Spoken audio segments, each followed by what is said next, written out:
Bienvenue dans la causerie de ce matin. Au plateau, nous avons Jandel Étienne Glessoubé, journaliste à la radio Cap FM. Bonjour Jandel. Bonjour Lalia, bonjour chers amis téléspectateurs. Et juste en face de vous, Joseph Gbogbo, directeur de publication du quotidien Le Devoir. Bonjour. Olali, bonjour, bonjour Giclis et bonjour à tous les téléspectateurs de télé. Voilà, et notre cher collègue Latif Ouboni, bonjour. Olali, bonjour, bonjour à tous. Gilles, bonjour. Bonjour Latifou, vous avez une énergie débordante qui m'inspire beaucoup.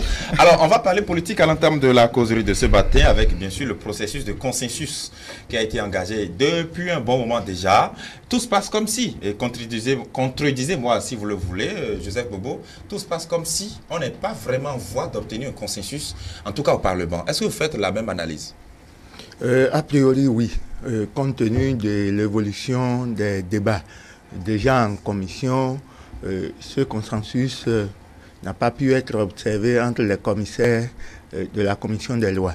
Et donc, tout logiquement, on s'attend à ce que en plénière que les choses n'évoluent pas positivement.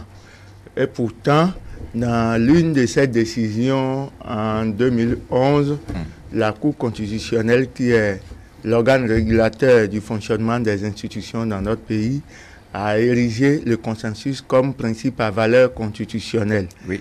Je crois que en érigeant le consensus comme principe à valeur constitutionnelle, la Cour constitutionnelle, cette institution qu'on appelle la haute institution dans notre pays, a voulu que la classe politique s'entende sur un minimum autour des lois qui engagent l'avenir de notre pays. Malheureusement, ce consensus, semble-t-il, n'apparaît pas dans les débats, dans les discussions au niveau du Parlement, qui a été saisi à l'effet de trouver la formule qu'il faut afin que nous puissions sortir de la crise préélectorale qui s'observe actuellement dans notre pays. Et donc, en plénière, ce jeudi, aujourd'hui, on ne s'attend pas à ce que réellement on puisse sortir du bout du tunnel.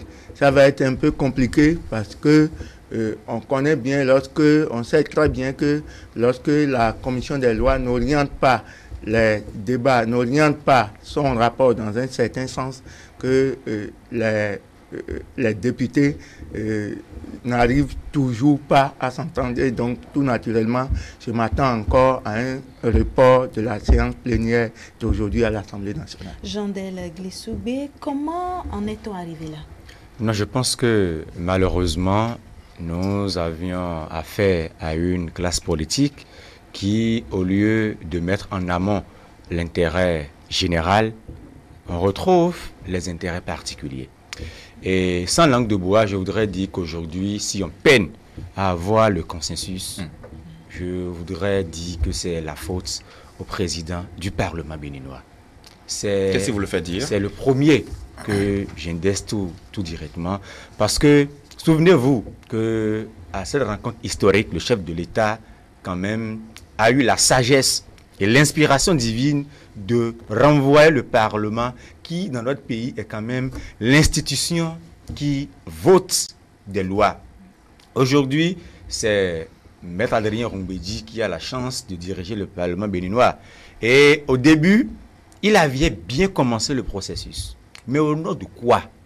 Pourquoi il met en place un comité paritaire qui regroupe bien évidemment que ce soit les députés de la minorité et ceux de la majorité, qui ont réfléchi, qui ont produit un rapport signé par les membres de ce comité paritaire. Tout le monde. Bien évidemment, c'est ce rapport qu'on doit transmettre à la commission des lois pour que la plénière puisse quand même, c'est-à-dire examiner ce rapport. Mais il a fallu une rencontre à son domicile pour que les choses qu'on change. Mais on ne change pas les règles du jeu au cours du jeu. Et donc aujourd'hui, si on peine à trouver le consensus, je pense que la responsabilité lui incombe. Et il doit quand même situer, que ce soit les parlementaires et le peuple béninois, pour nous dire pourquoi, à un moment donné, il a mis de côté le rapport de ce comité paritaire et a introduit une nouvelle proposition à la commission des lois. À la plénière du jeudi 21, il a affirmé que le peuple n'en voulait pas. Le peuple ne voulait pas des propositions. La classe politique ne voulait pas des propositions du comité paritaire, notamment la révision de la Constitution. Et du coup, il a réécrit maintenant une nouvelle proposition après avoir, dit-il, consulté des sachants du droit, des constitutionnalistes. Est-ce qu'en voulant réécrire cette nouvelle proposition, est-ce qu'il a consulté encore les députés de la minorité et ceux de la majorité? N'oubliez pas, le rôle de la politique, c'est l'Assemblée nationale. Aujourd'hui, eux, ils disent, on ne se reconnaît pas à travers ce que vous nous proposez. Et quand même, ils se retrouvent un peu dans leurs droits. Même s'ils estiment que les Béninois, que les hommes de droit ne se retrouvent pas dans cette proposition-là, on aurait pu quand même mener le débat sur ça. Et revenir après nous dire, comme il y a blocage, voilà, on propose une nouvelle solution. On attend, on espère que la plénière d'aujourd'hui sera la dernière pour qu'on passe à une autre étape. Natif Boni, même question. Oui, je vais un peu, on va dire, revenir sur, on va dire, la position dans l'ensemble de Jandel Glessigwe. Je suis d'accord globalement avec lui, sauf quelques éléments. Quand il dit, effectivement, quand il rappelle, et ça, tous les Béninois le savent, même les enfants, on va dire, à bas âge le savent, le Parlement n'est pas, on va dire, un lieu de prière, non, c'est pas un lieu de gentillesse non plus. Et donc, c'est un rôle lieu de politique. C'est un rôle lieu politique. Et qui dit politique en réalité dit un métier ou plutôt une posture qui a, contrairement à la boussole, qui a qu'un seul cadran qui indique toujours le nord. La politique pour un politicien, c'est 3 cadrans. Et donc, ça fait les enjeux, le timing et la stratégie. Quand on dit que, parce qu'on est politicien, qu'il faut voir l'intérêt commun, l'intérêt public. L'intérêt public, en réalité, c'est, on va dire, l'intérêt individuel rassemblé qui fait l'intérêt public. Et donc, ne dites pas qu'un politicien, parce qu'il aime la nation, donc va tuer sa carrière, voilà, toutes ses espérances, juste pour l'intérêt, voilà, commun. C'est l'idéal. Mais la réalité dans la vie, c'est pas l'idéal. Moi, je veux qu'on regarde les choses en face et dire aux jeunes comme moi, que peut-être que depuis que j'ai commencé par m'intéresser à la politique, je n'ai jamais vu des politiciens aussi réalistes, jouant de la stratégie, jouant du timing, tenant compte des enjeux. Ça, il faut que les gens intègrent ça. Et aussi dire que quand on est cardiaque ou quand on ne peut pas regarder les choses en face, qu'on ne s'intéresse pas à la politique parce que ce n'est pas un jeu de gentil en réalité. Non, en réalité, tout le monde joue. Tout le monde joue. Et nous sommes dans un jeu. Le chef de l'État est dans son rôle purement de père de la nation, apolitique, dans cette posture où il dit chercher le consensus. Il faut qu'on le rappelle. Maintenant, pourquoi alors Adrien Gbedji range, on va dire, le produit du comité paritaire? Mais les membres du comité paritaire étaient, en tout cas certains, les premiers même, à jeter le produit, à dire qu'ils n'en veulent pas.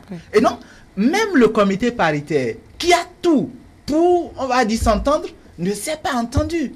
Et là, c'était 5 personnes. On est en plein dans la stratégie, là. On est en plein dans le jeu avec le timing et même avec les enjeux. Et donc, moi, je pense qu'il faut rappeler aux gens que ce qu'on est en train d'avoir au Parlement, ce n'est que ça. Chacun regarde l'enjeu national en n'oubliant pas ses enjeux à lui, en n'oubliant pas son timing à lui et aussi en n'oubliant pas les stratégies qui vont lui permettre de suivre. Alors, à partir de là, dire aux gens effectivement que chacun doit se calmer, laisser les politiciens jouer le jeu politique parce que la plénière ne peut pas trancher ce que 5 personnes n'ont pas pu trancher, ce que la commission, visiblement plus réduite, commission des lois, donc, ne peut pas trancher, n'a pas pu même trancher. Et donc, tout ça entre dans la stratégie politique. Oui. Maintenant, dire aussi aux gens que la stratégie et tous les enjeux et tout ce qui reste comme parallèle est en fait sous les lois. Aujourd'hui, les lois, qu'est-ce qu'elles nous disent? C'est qu'il y a une procédure en cours, il y a un processus en cours. La Sénat est bien tranquille, elle n'est même pas dérangée par ce qui se passe à l'Assemblée nationale. On voit que donc, tout est en route. Même si certains, par ignorance ou par considération de notre passé politique qui était plutôt dominé par le consensus et donc le rangement des lois, aujourd'hui, la réalité est que on a voulu un peu considérer les lois, ça choque peut-être, mais quand on met ça en face des stratégies, des enjeux politiques, on est en fait revenu à la réalité. C'est dur la politique, mais oui, rappelons ça aux gens, ce n'est jamais gentil. Il faut faire avec ou se détourner de ça. Mais Joseph Gogo, justement, on a vu un peu les processus au niveau du Parlement. Le 6 mars dernier, lorsque le chef de l'État les renvoyait, je parle des acteurs politiques, à aller trouver des voies d'issue ensemble et qu'ils quittaient là. Aujourd'hui, nous sommes le 28. Ça fait déjà, on va dire, plusieurs jours, plusieurs semaines. Du 6 au 28, ça fait quand même beaucoup de semaines. 3 semaines. On s'attendait à ce que rapidement les gens puissent s'entendre autour de peut-être quelques solutions pour revenir dire, bon, voici ce qu'on a pu trouver. Jusqu'à présent, on n'a pas vu ça. Et puis, on a vu après la plénière du jeudi 21, les membres de l'Union progressiste et du Bloc républicain qui sont montés au créneau pour exprimer leur mécontentement face au président de l'Assemblée nationale. Vous avez l'impression que c'est à partir de là que le processus a vraiment connu du plomb dans l'aile, c'est-à-dire, est-ce que c'est à partir de là qu'on a vraiment failli tout gâter? Oui, je crois que si vous avez bien suivi mon vis-à-vis Latif Boni, il a déjà tout caricaturé dans ses propos de tout à l'heure. En fait, quand on est au Parlement, on ne l'est pas parce que on veut plaire à X ou à Y.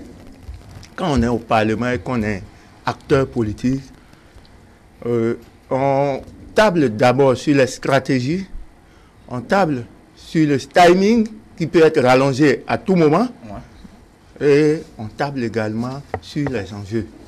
Les enjeux, c'est les élections en vue.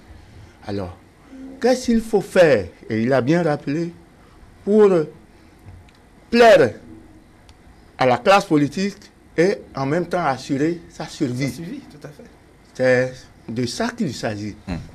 Enfin, moi, je dis qu'étant donné que les problèmes qui se posent ne sont pas liés aux lois qui ont été votées, que ce sont juste des problèmes d'ordre administratif, on peut essayer, si on veut vraiment avancer, si on ne veut pas faire les choses comme Latif l'a rappelé tout à l'heure, on peut essayer de permettre à tous ceux qui ont manifesté le vœu de participer aux élections, je parle des formations politiques, qui ont eu à déposer leur dossier pour se mettre en règle vis-à-vis de la charte des partis politiques, on peut leur permettre de participer aux élections, quitte maintenant à leur demander de faire leur mise à jour, d'assurer leur mise à jour après, bien évidemment. Est-ce que c'est pas compliqué? Non, c'est pas du tout. C'est bien plus compliqué.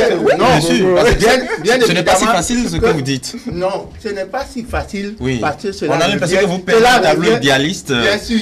Mais nous sommes dans le jeu politique. Bien sûr. Nous sommes dans le jeu politique, mais on est en train d'aller à un blocage. Oui. On est en train d'aller à une impasse. Étant donné qu'on est en train d'aller à une impasse, il ne s'agit plus de faire appliquer les lois. Il s'agit maintenant de contourner les lois. Ah bon? Mais ça me surprend de votre part. Bien évidemment, parce que justement... Oui. Comment on vote des lois et on décide maintenant de les contourner? Qui accepte d'abord? Au nom de quoi vous parlez, est-ce que vous pensez que élection inclusive et consensus, c'est des articles d'une loi? Non. Voilà. Consensus, élection inclusive, est-ce que c'est des articles d'une loi? Mais alors, ce ne sont pas des articles d'une loi. Et donc, dès lors où on parle d'élection inclusive et qu'on parle de consensus, on doit pouvoir contourner les lois. Parce que si on doit s'en tenir à l'application stricte des lois, il est évident que les formations politiques qui ont manifesté le vœu, notamment les formations politiques de l'opposition, ne pourront pas participer aux élections. Très bien, très bien. Attendez, Latifou, avant de vous donner la parole, vous allez continuer, Joseph Boubou. Est-ce qu'on serait encore dans un état de droit, dans un état démocratique, si on décide de violer les lois? Et est-ce que aussi, ceux qui avaient été recalés, par exemple, compte tenu de cette loi-là, si on décide, attendez, je n'ai pas fini. Si on décide de permettre à certaines personnes d'aller aux élections en violant les lois, est-ce que ça ne vient pas créer une injustice vis-à-vis de ceux qu'on avait recalés entre-temps? Bien évidemment. Sommes-nous encore dans un état de droit dans ce contexte? Bien évidemment que ceux qui ont fait l'effort ou ceux qui ont fourni des efforts pour se mettre à jour vis-à-vis de la charte des partis politiques pourraient se voir légers, parce qu'ils pouvaient aussi attendre qu'on commence par parler de consensus ou d'élection inclusive pour se mettre au pas ou pour se mettre dans la danse. Donc c'est plus complexe ce que vous dites alors. Je vous dis que à l'entame de cette discussion, vous avez parlé de consensus. Mais vous savez très bien qu'il y a ce qu'on appelle la loi qui existe. Et donc, étant donné qu'il y a la loi... pour respecter, non? Bien évidemment qu'elle est d'application immédiate dès lors que vous l'adoptez, qu'elle est promulguée. Oui, d'accord. Mais on va aussi écouter la parler de consensus et d'élection inclusive, ça veut dire que vous ne tenez plus à la loi. Non, mais donc, il faut c'est pas nous, en réalité, de contournement. Non, mais ce n'est pas nous qui avons inventé l'élection inclusive. D'ailleurs, on ne sait pas d'où c'est venu. Je pense qu'il y a... effectivement, il y a besoin en réalité de faire quelque chose. Et c'est même le chef de l'État en premier qui a vu qu'il y a besoin de faire quelque chose pour embellir et pour rester collé à cette embellie-là qu'on a gagné dans l'histoire et dans le temps. Et donc, effectivement, participer à une joute électorale, aux joutes électorales, sans, on va dire, sans des adversaires francs, ça enlèverait une certaine beauté, un certain sel à notre démocratie. Et ça, c'est la jalousie de toujours posséder cette première place inégalée, démocratique. Je comprends le chef de l'État, mais ceci dit, ce qui a fait doit être fait, effectivement, mais dans l'entente, mais à la fois en essayant un peu d'avoir toujours des lois, pas en les contournant entièrement. Et donc, à l'Assemblée nationale, je suis d'accord quand les gens parlent de tests dérogatifs, de lois dérogatives et tout ça. Oui, ça, c'est essayer en fait d'être toujours collé à la présence des lois. Si on les contourne entièrement en disant, bon, écoutons, on va permettre à ceux qui ont plus de volonté. Moi-même, j'ai de volonté, je veux être député. Mais parce que maintenant, c'est les blocs, j'ai pas pu oser être candidat. Alors, à partir de cet instant, qui sont ceux qui ont plus de volonté, ceux qui ont manifesté plus de volonté? Ça devient un foutu. Et donc, je sais, et tous les Béninois sont d'accord qu'aujourd'hui, par l'enfance de nos hommes politiques, dans leur ensemble, leur incapacité à se mettre au niveau des tests même que l'État s'est donné, il y a quelque chose à faire. Et ça, c'est essayer de maquiller quelque chose, essayer de fabriquer quelque chose comme loi. Et c'est ça, les propositions en cours, même si tout le monde n'est pas consensuel, il y a quand même des propositions dérogatoires. On ne va pas l'oublier. Et ça, il faut s'en tenir à ça. Si le consensus n'arrive pas à faire adopter ces propositions dérogatoires-là, ça veut dire quoi? Ça veut dire que même l'injonction constitutionnelle qui veut qu'on n'oublie pas le consensus, alors au niveau des politiques, cette injonction-là n'a plus sa valeur d'être. Il faut alors revenir à la rigueur des lois, parce qu'au finish, la loi sur les sachets, là, vous pensez qu'il y a consensus autour? Il n'y a pas consensus. La bonne dame du marché n'est pas d'accord. Mais qu'est-ce que les tests font? Ça s'applique. Voilà, Jandel, voilà là où on en est. Y a-t-il encore autre possibilité, pardon? Je pense que la seule possibilité, c'est de respecter les tests de la République. On ne peut pas quand même se targuer de dire que le Bénin est une république bananière. Je me rappelle que par le passé, on nous a dit qu'on a eu des gouvernements ventilateurs.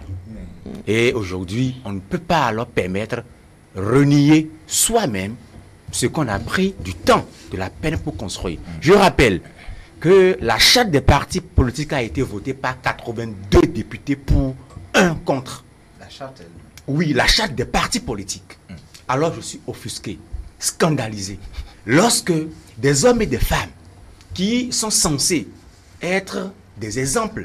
Rappelez le chiffre. 82 pour... À l'unanimité des députés présents, moins 1. Oui, justement. Voilà. L'unanimité, c'est pas 80. C'est pas 80. Non, attendez. Ce qu'il dit n'est pas faux. Ben, peut-être pas forcément sur les chiffres, mais on sait que c'est Guy Mitterrand qui avait voté contre la charte des partis politiques à l'unanimité des députés. Le seul. Bon, voilà. Donc, aujourd'hui, lorsque vous votez une loi et que vous ne vous conformez pas de façon délibérément et qu'on se retrouve dans une situation à laquelle on est aujourd'hui, le Bénin n'est pas encore dans une impasse. Parce qu'on n'est pas dans une situation où on viole encore les tests.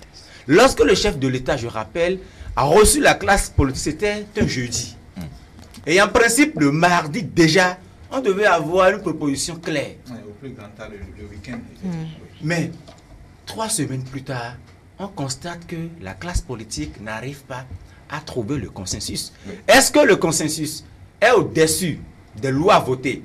Est-ce que les lois votées sont au-dessus du consensus? Voilà le problème aujourd'hui. Parce que vous me rejoignez. Parce que attendez. Je voudrais qu'il finisse. Oui. Parce que on a voté des lois. Oui. Que nous-mêmes, on se refuse de les appliquer, de les respecter. Et on met en amont qu'on est à la recherche du consensus. Mais non, ça sort de l'ordinaire. C'est comme si un homme qui veut épouser une deuxième femme, qui a la volonté, manifeste les moyens pour le faire, mais dit parce que madame à la maison, j'ai pas pu avoir le consensus avec elle, alors je me retourne en arrière. Lorsque on est dans un état de droit, on doit respecter les tests. Lorsque le chef de l'État dit, allez trouver le consensus, il n'a pas dit, venez me dire qu'on va violer les tests. Non, il n'a jamais dit ça. Et donc aujourd'hui, le consensus est dit, on modifie peut-être un article qui pose problème pour permettre aux gens de se conformer. Mais toujours est-il qu'on doit respecter les tests aujourd'hui. Et donc pour moi, le consensus, on ne peut pas à la recherche d'un consensus dire on va bafouer, violer, comme disait l'autre, violemment les tests. Alors là, nous, pauvres citoyens, lorsque le Parlement va voter des lois, est-ce qu'on aura le réflexe qu'on doit les respecter, les appliquer? Non. Et donc on ne peut pas, à la limite, c'est insulter, c'est-à-dire le génie béninois. Ça, je suis scandalisé lorsqu'aujourd'hui, je vois que le Parlement peine à trouver. C'est la politique. Nous sommes dans une situation où ça n'avance pas. Nous n'évoluons pas. Or, on doit pouvoir évoluer au même titre que la Sénat qui est chargée d'organiser les élections. Dans son calendrier, la Sénat devait imprimer les bulletins au plus tard le 26 mars dernier. Vous savez que si les acteurs politiques ne décidaient pas autrement, la Sénat va respecter son calendrier. Bien évidemment que la Sénat est dans le meilleur rôle parmi toutes les institutions. Alors si vous dites qu'on n'évolue pas, on n'évolue pas vers quoi exactement? On n'évolue pas vers les élections inclusives. Là, c'est vous qui avez Je vous avais déjà dit. Là, c'est vous qui avez le mot. Je vous avais déjà dit qu'à partir du moment où vous avez voté des lois et que vous commencez par évoquer élections inclusives et consensus, ça veut dire que... On veut mettre de côté les lois? Bien évidemment. Non.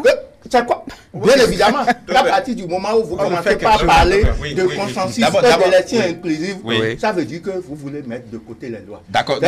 Non, question simple d'abord, Joseph Bobo. Qui est-ce qui se retrouvait en difficulté?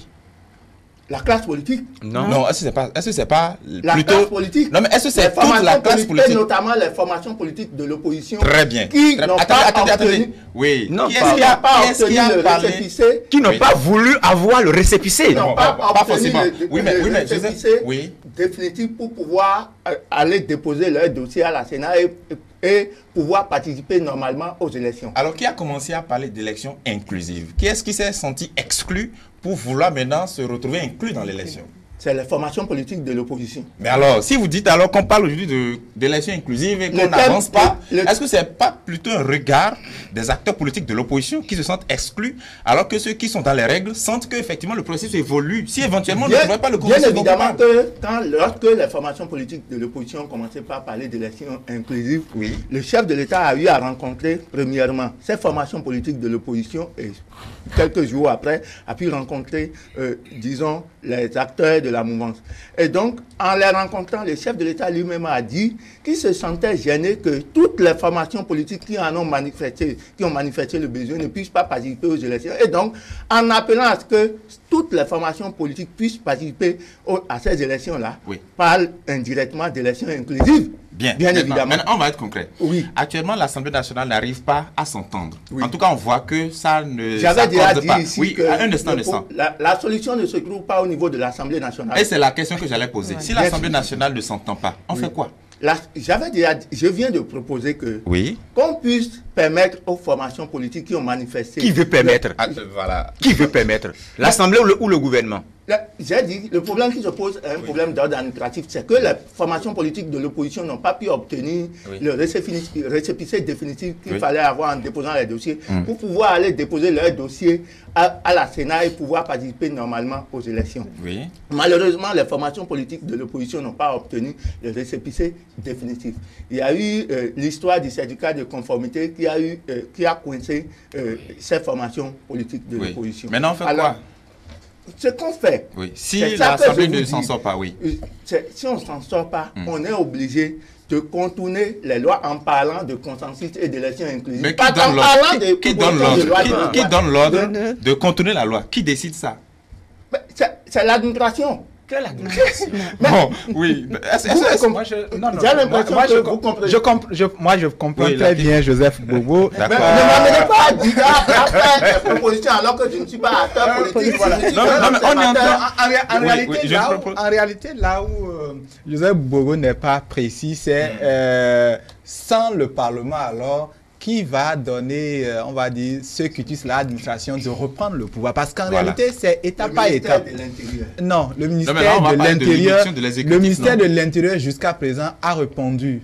J'ai des tests, j'ai des éléments peut-être qu'à ajouter la Cour constitutionnelle, mais je respecte en réalité, on va dire, les tests et les éléments. C'est ce que répond le ministère de l'Intérieur et c'est vrai. C'est-à-dire que... S'il vous plaît. Oui, je suis d'accord, sauf que dans la dérogation... Le ministère de l'Intérieur ne permet pas aux formations politiques de l'Intérieur et de l'opposition d'avoir le récépissé définitif. Ça veut dire que ces formations ne pourront pas participer. Oui, mais Joseph, est-ce que ce n'est pas aussi à l'Assemblée, s'il vous plaît? Est-ce que ce n'est pas aussi à l'Assemblée, même si on devait faire pareil, de s'entendre pour voter la loi, puisque le ministère de l'Intérieur ne peut pas se proclamer derrière.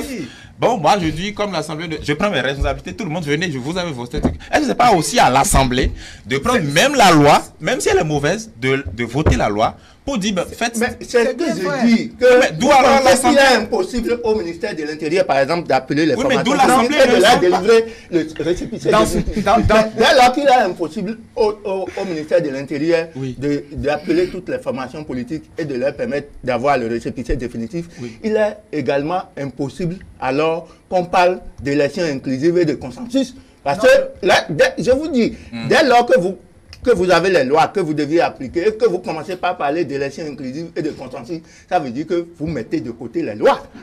Parce que dans une république normale, on va écouter Jandel maintenant. Vous votez les lois, vous les adoptez, que c'est promulgué. Ces lois-là sont d'application immédiate. Très bien. Alors, ce que dit Joseph, c'est pour, j'avoue, la première fois que j'entends ces genres de propositions, parce que certains estiment que c'est la Cour constitutionnelle qui devrait peut-être prendre une décision pour proroger, ou le chef de l'État, ainsi de suite. Et Jandel Etienne Glessougbe, ces différentes possibilités sont-elles réalistes? Je pense que même y compris celle de Joseph, le rôle de la Cour constitutionnelle, c'est de faire respecter notre loi fondamentale.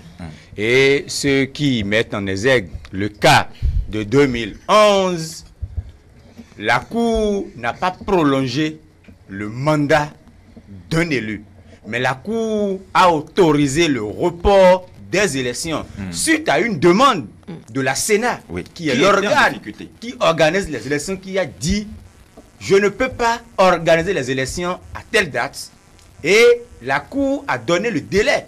Mais on n'a pas quand même violé une disposition. Ça, c'est différent. Pour moi, il ne revient pas à la Cour de dire « je prolonge le mandat des députés ». C'est comme si en 2026, la Cour prend une décision pour prolonger de 6 mois ou d'1 an le mandat du chef de l'État. En ce moment, qu'est-ce que nous allons dire? Soyons réalistes quand on fait des propositions. Ça veut dire qu'on donne le plein pouvoir à la Cour de prolonger le mandat de qui il veut en tenant compte de la tête du client. Très bien. Aujourd'hui, il ne revient non plus au chef de l'État de dire, comme je suis le père de la nation, je décide de prolonger le mandat des parlementaires. Non. Le Bénin est un État de droit.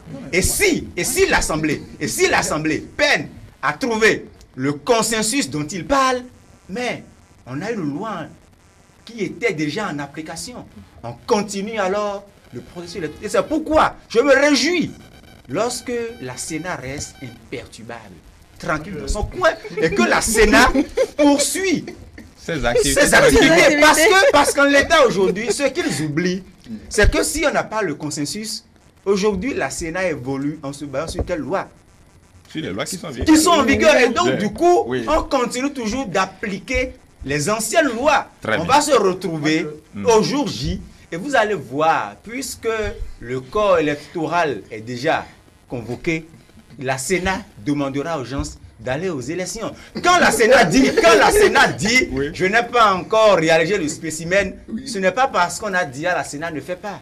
Non, c'est peut-être par complaisance, par gentillesse, je leur donne le temps de voir ce qu'il fera. Aujourd'hui, qu'on ne se mette pas en tête, s'il n'y a pas le consensus, on n'ira pas aux élections. Non, non, pour moi, lorsqu'on vote une loi qui a été déclarée conforme à la Constitution, qui est promulguée, et qu'on a commencé par appliquer la loi. Et c'est en ce moment qu'on se dit, il faut aller trouver le consensus pour appliquer cette loi. Ça sort de l'ordinaire. Et donc ils ont intérêt, ils ont intérêt. Et même cette classe de l'opposition là a vite dit, parce qu'aujourd'hui, le danger c'est qu'ils ne font aucune proposition concrète sur laquelle on peut se baser pour dire, voilà une proposition avec laquelle on peut sortir de cette crise là qu'ils ont créé eux-mêmes. Et donc, du coup, on joue sur le temps. Voilà ce qu'ils font. Ils sont en train de jouer sur le temps. Et quand on sera devant le fait accompli, on dira, oui, voilà, Patrice Talon n'a pas pu organiser à bonne date une première élection. Et le chef de l'État doit tenir compte de cela pour dire, c'est le jeu politique. Je ne sais pas s'il a eu la maladresse de les recevoir en disant, voilà, je suis peiné de constater que les opposants ne sont pas dans la course. Mais non, il était dans son rôle. Je constate malheureusement, c'est des gens qui sont en train de jouer sur l'ouverture qu'on a fait à vouloir les ramener sur le droit chemin. Très bien. Non, nous allons écouter un professeur de droit constitutionnel qui s'est invité dans le débat. Vous l'avez peut-être entendu, peut-être que vous en avez entendu parler. On va vous faire écouter le professeur Dandé Yamou qui s'est exprimé sur les différentes possibilités, notamment la saisine peut-être du juge constitutionnel. On va écouter ses analyses, on revient juste après. Alors la première que tout le monde connaît, juridiquement, classiquement, c'est que les députés de l'Assemblée nationale décident par consensus de modifier la Constitution uniquement sur l'article 80 et donc de prolonger leur mandat de 3 mois pour pouvoir régler le problème qui se pose aujourd'hui, laisser le temps de se mettre en conformité vis-à-vis de la charte des partis politiques, parce qu'on peut aussi comprendre que ceux qui ont voté la charte des partis politiques veuillent qu'on respecte ces chartes des partis politiques, laisser le temps d'une mise en conformité au niveau de la Sénat, et qu'on laisse même la possibilité au niveau de la Sénat aux partis politiques de revoir leur copie et d'aller vers, entre guillemets, un consensus sur ce plan-là. Ça, c'est une voie juridique qui est ouverte. Je rappelle qu'en 2006, la Cour constitutionnelle, quand elle avait invalidé la loi constitutionnelle prolongeant le mandat des députés, elle avait dit qu'il manquait le consensus. Et quand vous regardez la décision de 2011, elle ne parle pas du tout du mandat de 4 ans des députés comme étant une option fondamentale. Donc sur le plan juridique uniquement, j'entends, c'est une voie à suivre, mais à condition que les députés l'adoptent. Mais on peut aussi tout à fait comprendre que dans un contexte où les députés ne veulent pas aller vers une modification constitutionnelle, les députés ne veulent pas aller vers un autre système de modification, on en revient à la légalité qui est là. Il y a vraiment deux voies. Il y a la voie qui est celle du consensus, de se dire que, honnêtement, nous avons vu la situation, nous pensons que certaines règles n'ont pas été respectées, mais nous avons envie d'arranger la situation parce que nous ne nous attendions pas à ce résultat-là. Le résultat est le résultat d'une fermeté dans l'application de la loi. Mais de l'autre côté, on ne peut pas non plus s'empêcher de penser que les partis politiques qui aujourd'hui sont au sein de l'Assemblée nationale et qui peuvent déposer leur candidature, enfin, en tout cas, peuvent participer aux élections, soient dans une posture difficile. Parce que finalement, eux, ils ont fait, de leur point de vue à tout le moins, tous les efforts pour y arriver. Et puis là, nous avons certains partis politiques qui n'ont pas pu y arriver. Et donc, on leur demande d'aider ou en tout cas d'ouvrir pour que, comme dans tout système démocratique que nous connaissons, comme tout ce qui s'est passé depuis que nous sommes dans le système démocratique, tous les partis puissent se présenter. Encore que, au début du processus, si vous vous rappelez bien, on n'a pas eu de parti politique d'opposition, entre guillemets d'opposition. Parce qu'il ne faut pas oublier non plus que la question est de savoir qui est parti politique d'opposition et qui n'est pas parti politique d'opposition. Latif Boni, selon Dandy Nyamou, on n'est pas dans un blocage institutionnel et on ira aux élections le 28 avril prochain. Non, mais forcément. Je pense que tout le monde est d'accord là-dessus. En réalité, voilà, elle a rappelé le résultat ou la situation dans laquelle nous disons être est tout simplement la volonté pour les institutions qui ont géré les questions politiques et les questions donc administratives et électorales, leur volonté en réalité d'être ferme et d'être implacable au niveau de l'application de la loi. On ne peut pas leur en vouloir pour ça. Parce que il faut rappeler aux gens, et ça, je laisse un peu de côté le professeur, parce que finalement, tout le monde est embrouillé ou plutôt est mis en difficulté par le débat alors qu'il est simple. On est trop gentil avec les députés, c'est tout. Trop gentil avec les députés. Pourquoi? Parce que c'est eux qui ont voté... c'est eux qui ont élaboré leur charte des partis politiques, voté pratiquement à un contre tout le monde. La charte est passée. Aujourd'hui, on se retrouve à dire que la charte n'est pas gérable, elle n'est pas applicable. C'est eux qui ont voté donc le code électoral aussi. Et comme ça les concerne directement, on leur offre la possibilité de retoucher.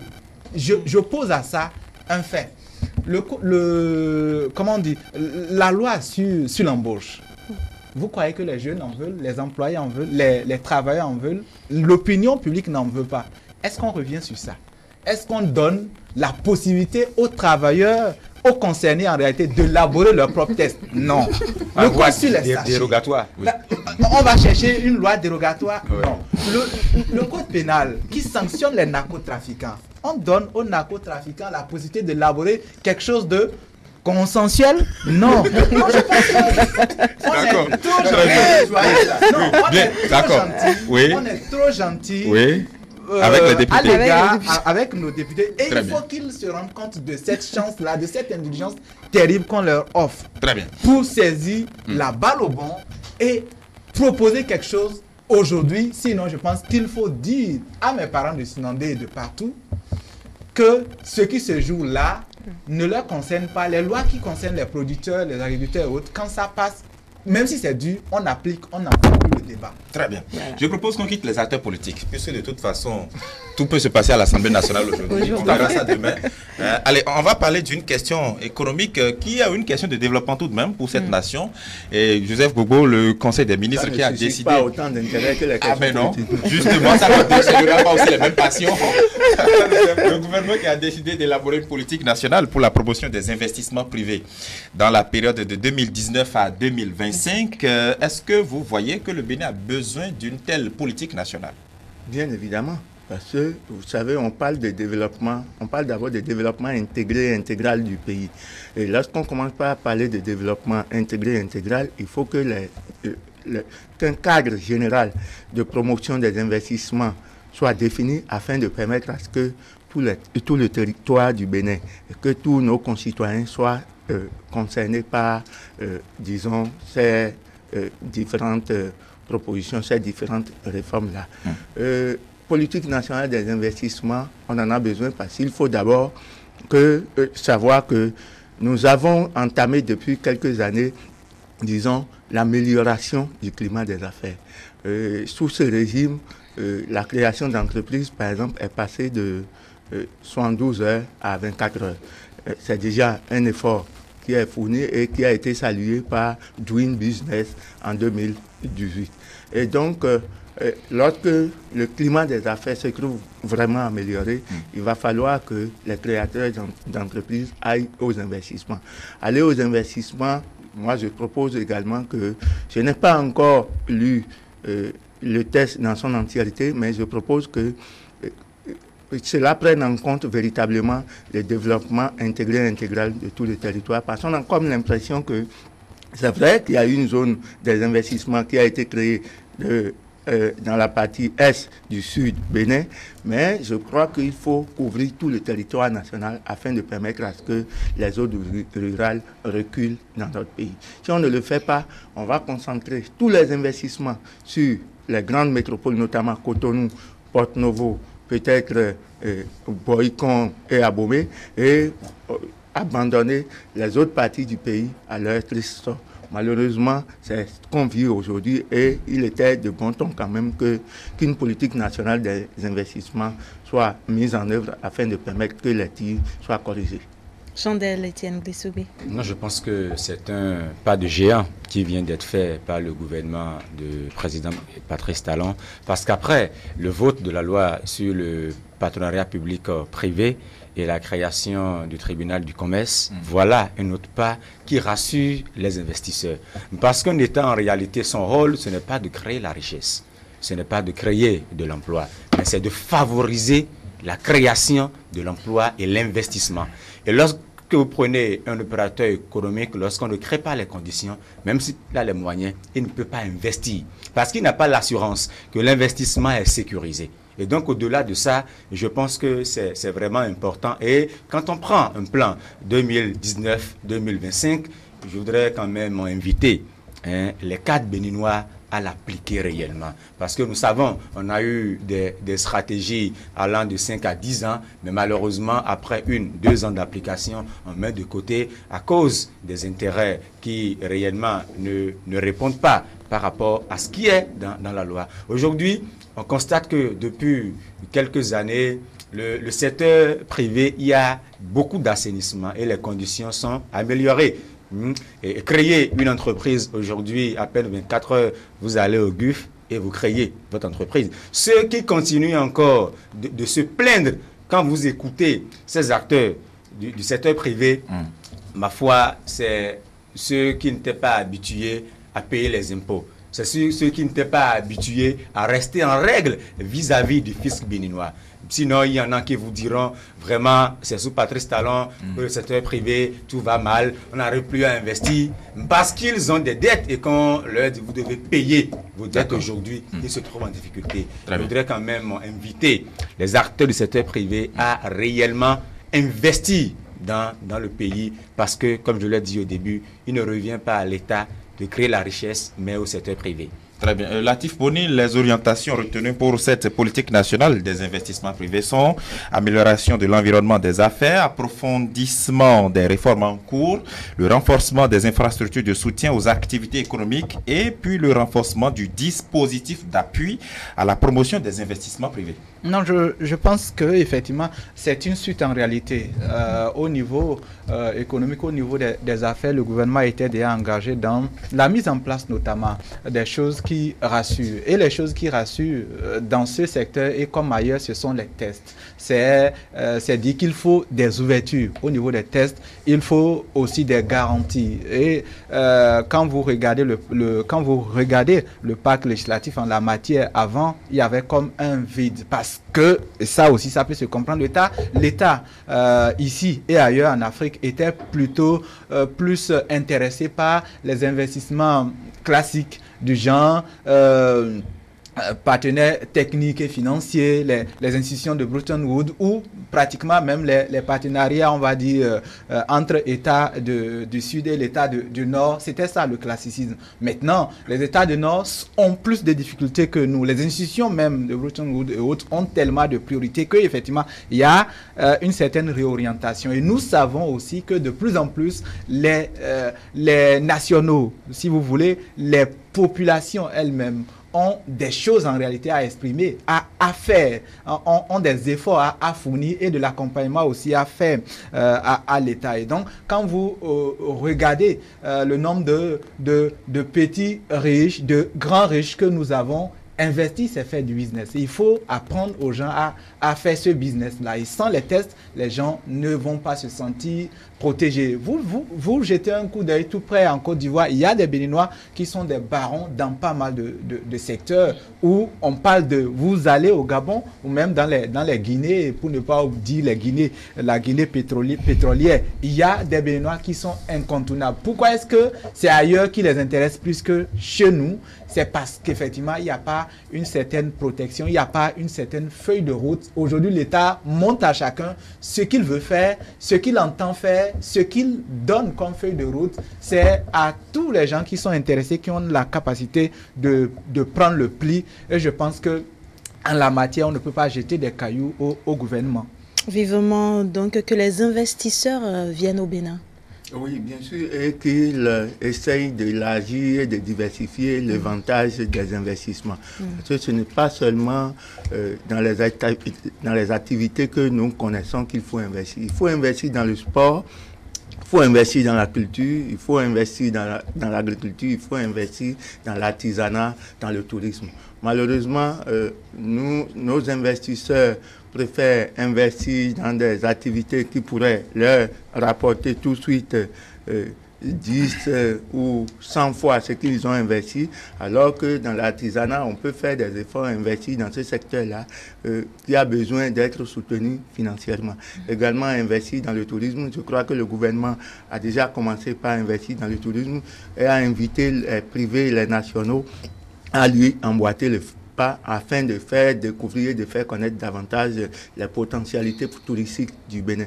Je crois qu'il va falloir aller également dans ce sens-là, permettre à ce que les investisseurs ne soient plus forcément obligés d'investir dans la production de blé ou la production dans la production agroalimentaire et de permettre à ce que le Bénin soit véritablement révélé aux autres nations du monde.